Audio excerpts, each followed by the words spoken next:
In 2023, a team of researchers lowered a remotely operated drone into the mouth of Jacob's Well, a spring in the Texas Hill Country that millions of people have swum in without ever knowing what waits below them. The machine slipped beneath the surface, its lights cutting through water so clear it looked less like liquid and more like empty air. The first 30 feet were beautiful, pale limestone walls, shafts of filtered sunlight, turquoise and gold glowing in a place that had no business holding color at all. Then the drone went deeper, past the point where the sunlight dies, into the narrow, twisting passages that divers call the trap.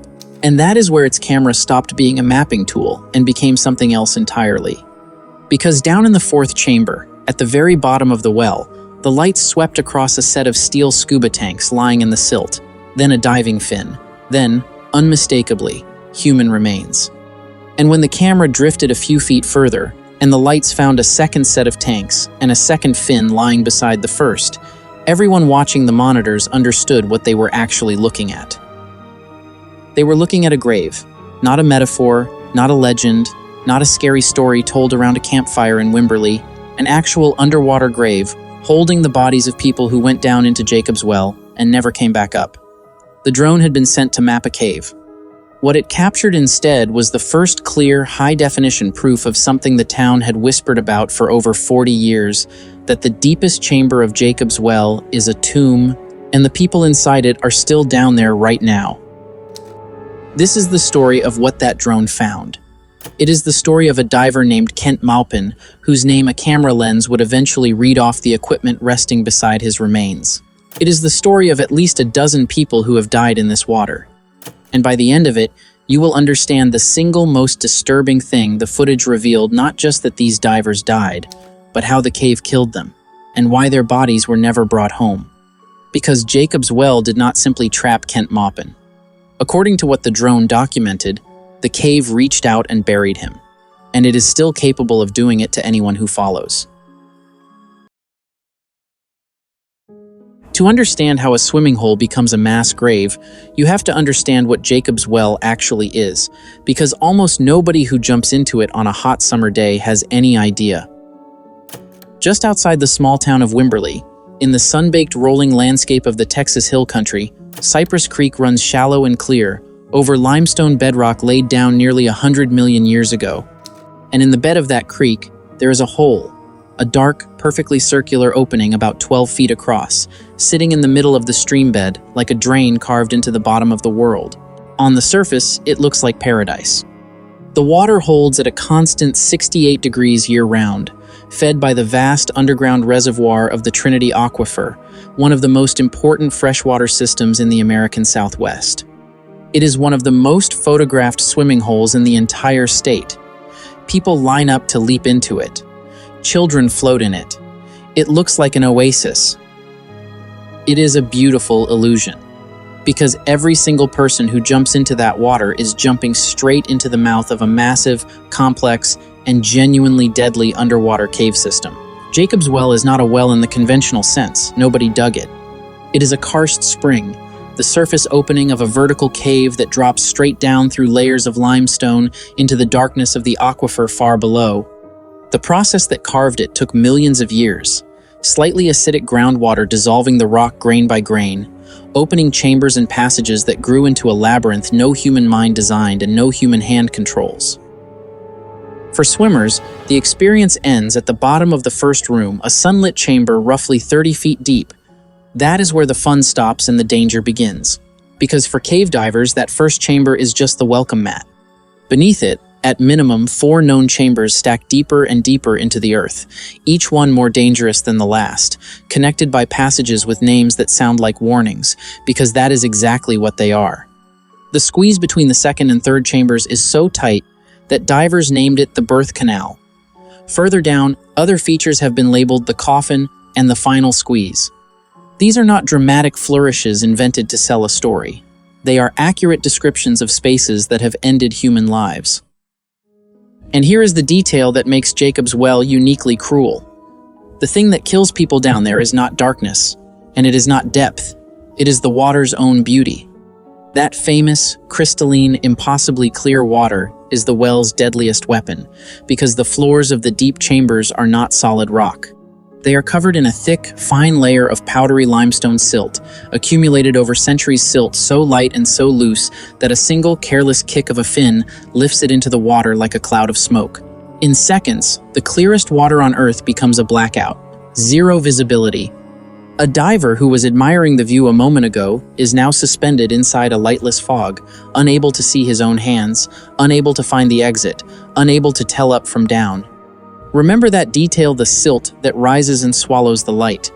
It is going to matter enormously when we get to what actually happened to Kent Maupin. So if the cave is this dangerous, why do people keep going in? To answer that, you have to understand the reputation Jacob's Well carries inside the diving world, because in that world, this place is a legend for all the wrong reasons. Among cave divers, Jacob's Well is known simply as a diver's grave. It is spoken about the way soldiers talk about a stretch of road that keeps taking people. Over the decades, at least 12 people are known to have died attempting to explore its chambers, and many divers believe the true number is higher, because not every attempt was documented and not every body was recovered. That last part is the key. In most fatal accidents, there is a body, a report, a conclusion. At Jacob's Well, again and again, there was simply a diver who went down and a silence where a person used to be. What makes it worse is that the cave gives almost no warnings and offers almost no second chances. The geological accident that carved these chambers happened to produce something that functions like a perfect natural trap. The passages narrow as you descend, the silt waits on every floor, and the deeper you go, the more the cave begins to resemble the throat of something, each constriction tighter than the last, each chamber committing you a little further past the point of easy return. Divers who have made it back out describe the deepest sections not as places you visit, but as places that decide whether or not to let you leave. For years, the town of Wimberley absorbed each new death and moved on. A diver would be reported missing. Search teams would go in as far as they dared. Sometimes they would recover the person. Sometimes they would come back up shaken, low on air, and empty-handed, and the well would keep its prize. The fourth chamber in particular, the deepest, the tightest, the one at the very bottom, became a kind of forbidden zone. Divers spoke about it, but almost nobody had actually seen it and returned.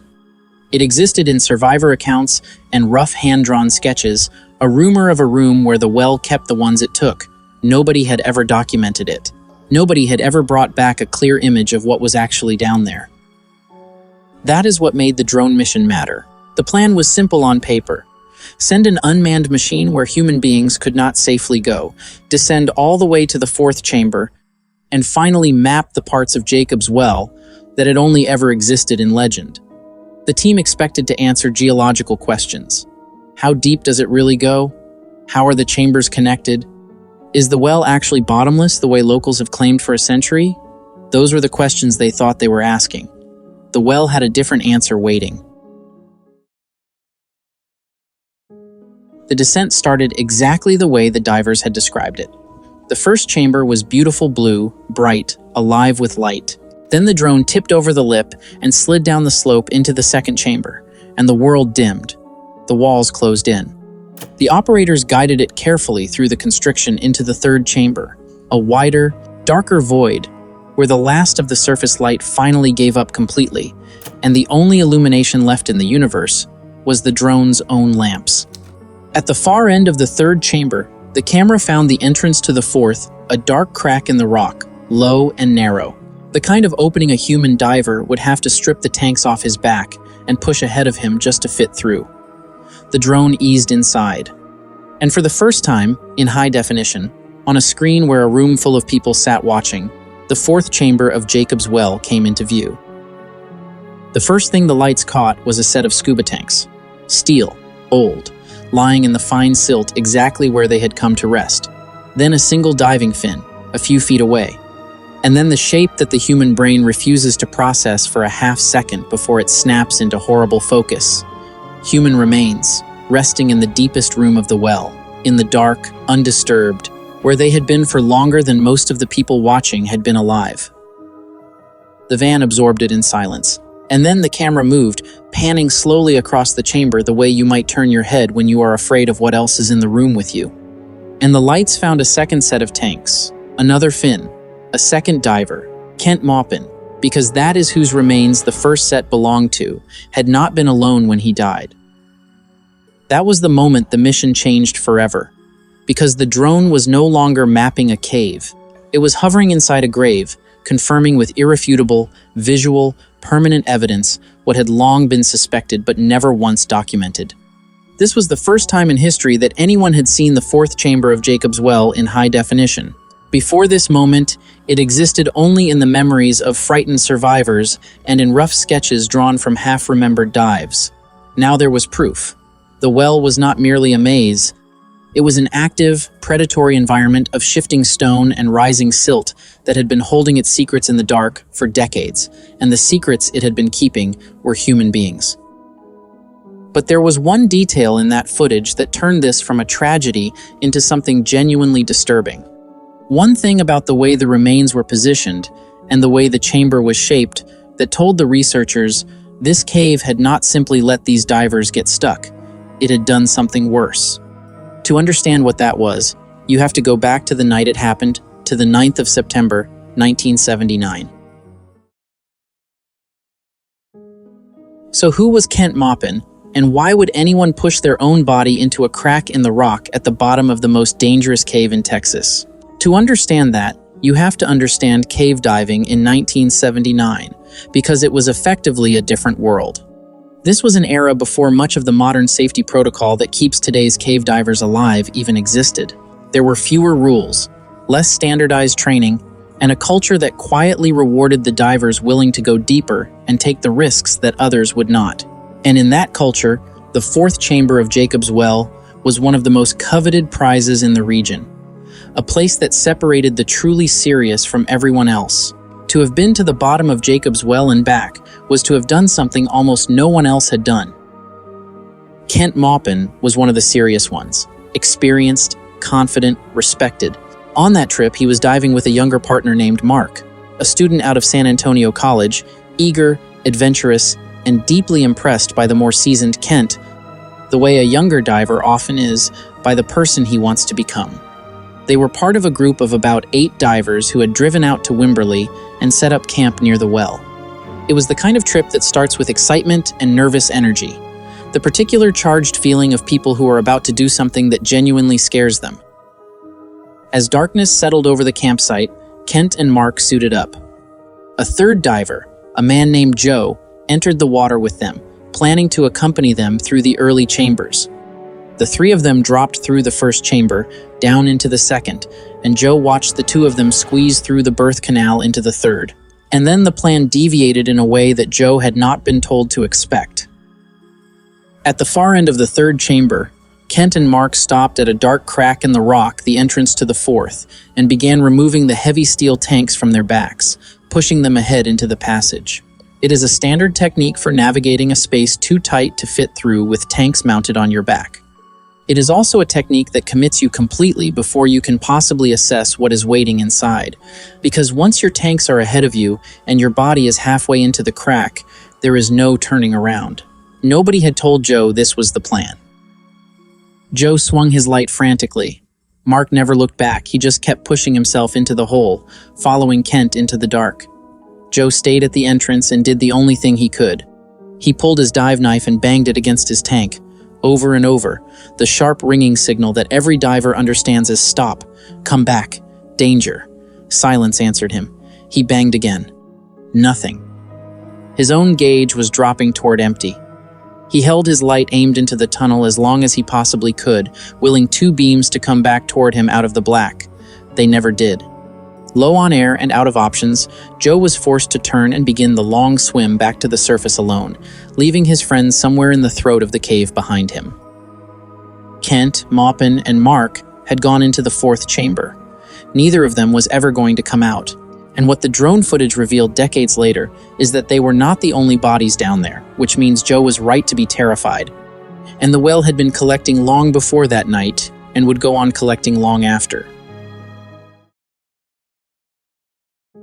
Kent Maupin's disappearance on the 9th of September 1979 was not the first time Jacob's Well had taken someone, and it would be far from the last. His death became part of a pattern that the town of Wimberley carried for more than 40 years, a slow, recurring toll that the postcards and the swimming crowds never mentioned. What makes the pattern so unsettling is how consistent it is. Again and again, the story runs the same way. A skilled, confident diver, someone who knows the risks and believes their experience will carry them through, pushes toward the deeper chambers. The silt rises, the visibility collapses. The passage that looked survivable on the way in becomes a lightless maze on the way out. And a person who was fully in control one minute is, the next minute, lost inside a cloud of their own making, breathing down the last of their air in a room the size of a coffin. The death toll didn't just come from the original dives. It came from the attempts to recover the people who died on them. This is one of the cruelest features of Jacob's Well. The cave is so dangerous that trying to retrieve a body can create a new one. In the aftermath of the 1979 dive, the effort to recover Kent and Mark became its own ordeal. Recovery divers have to go into the exact same passages, under even more pressure, often working blind in silt that the recovery effort itself stirs up. The tools meant to save people, even a recompression chamber on the surface, could not undo what the depth had already done. The well has a way of widening its grip, turning one loss into two into more, until the smartest thing anyone could do was to stop sending people down after the ones it had already taken. And that is exactly what eventually happened. Over the years, as the bodies accumulated in the deepest chamber and every recovery attempt risked adding to them, the decision was made, quietly and painfully, to leave them. To seal the deeper passages off from casual access. To treat the fourth chamber not as a place to be explored, but as a grave to be left undisturbed. It was the only rational choice. But it also meant that the people down there, Kent Maupin among them, stayed exactly where they had died, in the cold and the dark, perfectly out of reach for decades. Their families knew where they were, everyone knew where they were, and no one could bring them home. Which raises the question that the drone footage finally forced back into the open. If everyone already knew there were bodies in the fourth chamber, what was so shocking about the drone confirming it? Why did that footage land like a physical blow on everyone who watched it? The answer is not that the drone found bodies. The answer is what the drone revealed about how those bodies came to rest the way they did, and that is the single most disturbing thing in this entire story. Here is the part that even the researchers who study Jacob's Well have a hard time talking about without lowering their voices. For years, the assumption about the divers in the fourth chamber was the obvious one. They got stuck. They pushed into a passage too tight to reverse out of, ran out of air, and died where they were wedged. It is a horrifying way to go, but it is at least a simple one. A diver making a fatal choice and paying for it. The drone footage told a different story. When the researchers studied the images of the chamber, the position of the tanks, the way the remains were partially settled into the floor, and the shape of the walls around them, they realized that Kent Maupin had not simply gotten stuck in a fixed passage. The cave had moved. Those deep chambers are floored not with stable rock, but with that fine, deep, powdery limestone silt and loose gravel material that behaves less like a solid ground and more like a slow-motion liquid. Disturb it, and it does not just cloud the water. It flows, it cascades, it shifts and slumps and pours into the low spaces, the tight cracks, the very passages a diver has to squeeze through. Put those two facts together, and you arrive at the thing that makes Jacob's Well genuinely unlike almost any other dive site on Earth. When Kent Maupin pushed into that final crack, he was not entering a stable stone tube. He was entering a passage whose floor and walls could give way, and when they were disturbed by his own movement, by his own tanks, by the simple violence of a human body forcing through a space that tight, the loose material around him could flow and settle and close. The cave did not just trap him. In a very literal, physical sense, the cave buried him. The passage he pushed into became the thing that sealed him in. That is why the fourth chamber is not merely dangerous. It is active. It is an environment of shifting, unstable stone that can rearrange itself around a person that has been holding and slowly reclaiming its dead for decades, and that could do exactly the same thing to the next diver who tries to reach it. The drone confirmed, for the first time and beyond any argument, that the deepest room of Jacob's Well is not a static tomb where bodies happen to rest. It is a mechanism, a slow, patient geological machine that takes people, closes over them, and keeps them.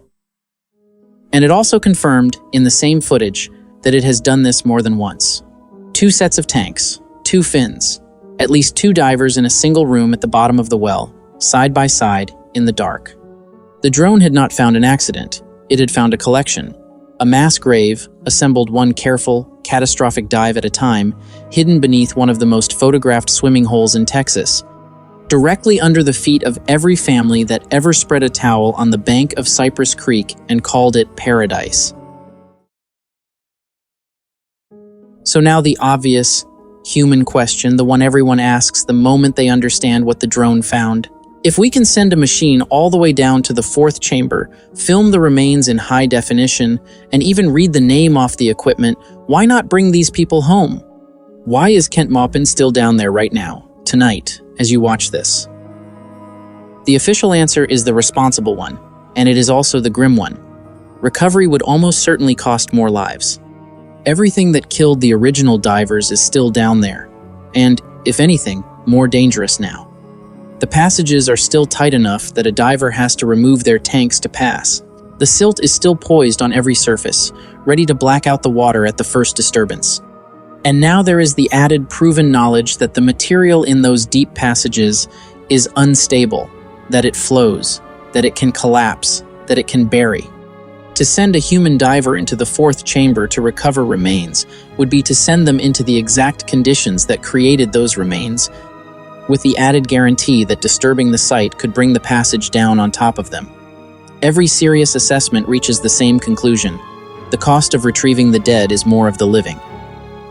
So, the decision has been, and remains, to leave them.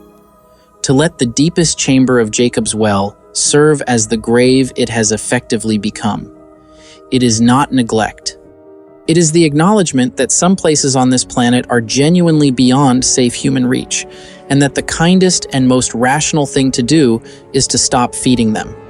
The drone was, in a sense, a way around that impossible bargain, a way to finally see the 4th chamber, to document it, to give the families and the public the truth of what is down there, without asking another person to risk dying to get it. But here is where the story stops being only about the past, and starts being about the future, because the drone did not just confirm what everyone suspected about the bodies. As it hovered in the 4th chamber, its sonar was reading the walls around it, and the readings suggested that the chamber the divers thought was the bottom might not be the bottom at all. There were voids behind the walls, spaces the sonar could detect but not enter. And the deeper the machine looked, the clearer it became that Jacob's Well does not end where the map ends. Which means everything you have just heard might only be the part of the story we can actually reach. For over 100 years, locals have called Jacob's Well bottomless. Scientists have always dismissed it as an exaggeration, the kind of legend that grows around any deep, dark water. The drone was supposed to put that legend to rest by mapping the known chambers and proving there was a floor. It did not put the legend to rest. It made it worse. Because the drone's sonar captured readings that suggested additional voids behind the walls of the very passages it traveled through. Divers who have reached the 4th chamber and lived have long reported feeling air and water movement through cracks in the rock movement that implies connections to spaces beyond. Rooms and passages the human eye has never seen. And when the drone pushed its sensors as far as they could go, aiming past the 4th chamber into the dark beyond, the readings suggested the passage simply continued. How far, the sonar could not say. The signal dissolved into static before an answer could form. The well, it turns out, goes deeper than the map. The 4th chamber is not necessarily an ending. It may be a filter, a bottleneck between the part of the cave we can access and an entire honeycomb of dissolved limestone passages, extending in multiple directions from the main shaft, out into the body of the Trinity Aquifer itself. And that aquifer is the reason this story reaches far beyond a handful of lost divers. Jacob's Well is not just a cave. It is a living portal into one of the primary water sources for millions of people across central Texas. For more than a century, the well's flow rate has been used as an indicator of the aquifer's health, a kind of pulse. When the well runs strong, the aquifer is strong. And when the well runs dry, as it has during severe droughts, most alarmingly in 2009, and again in the dry years that followed, it is a warning that registers across the entire regional water system. There is something profoundly unsettling about that image. This same shaft that swallows divers and buries them in the dark is also the throat through which the drinking water of a huge swath of Texas rises to the surface. The grave and the wellspring are the same hole. Life clings to this system in strange, blind forms. Karst caves, like this one, across Texas and around the world, are home to creatures adapted to a world with no light at all. Animals like the Texas blind salamander, a pale, eyeless thing that lives its entire life in the black water of the aquifer to the west. Into Jacob's Well itself wander turtles and fish catfish, sunfish, perch animals that swim in from the creek, lose their way in the dark chambers, and cannot find their way back out. They enter the cave and the cave keeps them, the same way it kept Kent Maupin, the same way it keeps everything that goes too far into the dark and cannot find the light again. So, let's come all the way back to that drone, sinking through the clear blue water, and to the question the title of this story asked you. What did it catch that shocked the entire world? Now you have the full answer, and it is not a single image. It is everything the single image proved. It caught the bodies. Real human remains, resting in the deepest chamber of a swimming hole where families splash on the surface 30 feet above. It caught the scuba tanks and the fins, the last equipment of divers who suited up full of confidence and excitement and never came back. It caught the name Kent Maupin, a man who disappeared into a crack in the rock on a September night in 1979 and whose remains a camera would finally reach 40-plus years later. It caught the second diver beside him, the proof that he did not die alone, the proof that the fourth chamber is not a single tragedy, but a collection of them. It caught, in short, a mass grave documented for the first time in history, in high definition, exactly where the town of Wimberley had always feared it was. But the thing that truly shocked the people who studied the footage was not the presence of the dead, it was the revelation of the method. The drone proved that Jacob's Well does not merely trap the people who enter it, it buries them. The unstable silt and gravel of those deep passages can flow, collapse, and close over a human being, which means the cave is not a passive hazard that unlucky divers stumble into. It is an active environment that reaches out, seals up, and keeps what it takes, and it is fully capable of doing it again. The fourth chamber is not a memorial to old accidents. It is a machine that is still running. And the final, quiet horror underneath all of it is that we have only seen the part we can reach. The sonar said the passages continue past the fourth chamber, out into the dark honeycomb of the aquifer, farther than any camera or diver has ever gone. The well goes deeper than the map. Somewhere below the deepest point anyone has ever documented, Jacob's Well keeps descending into water that has never held a light, in a system that feeds the drinking water of millions, in a place that has been patiently collecting the bold and the curious for as long as anyone has been foolish enough to challenge it. So, is Jacob's Well a cursed place? A geological accident that simply happens to kill people? Or something stranger, something science has not yet found the language for a cave that seems, in every practical sense, to choose the moment it closes? The drone gave us an answer to a question the town had asked for 40 years. It also handed us a far larger question in return, one that dissolved into static the moment the sonar tried to see the bottom. The water is still that impossible, beautiful blue. The families are still lining up on the bank of Cypress Creek to leap into the mouth of the cave. The fourth chamber is still down there, still cold, still dark, still holding Kent Maupin and everyone the well has claimed beside him. And by every available measure, that grave at the bottom of Jacob's Well is not finished collecting. If this story got under your skin, tell me in the comments what you think is really at the bottom of Jacob's Well, a curse, an accident, or something we don't have a name for yet, and subscribe for more stories that go further than the surface.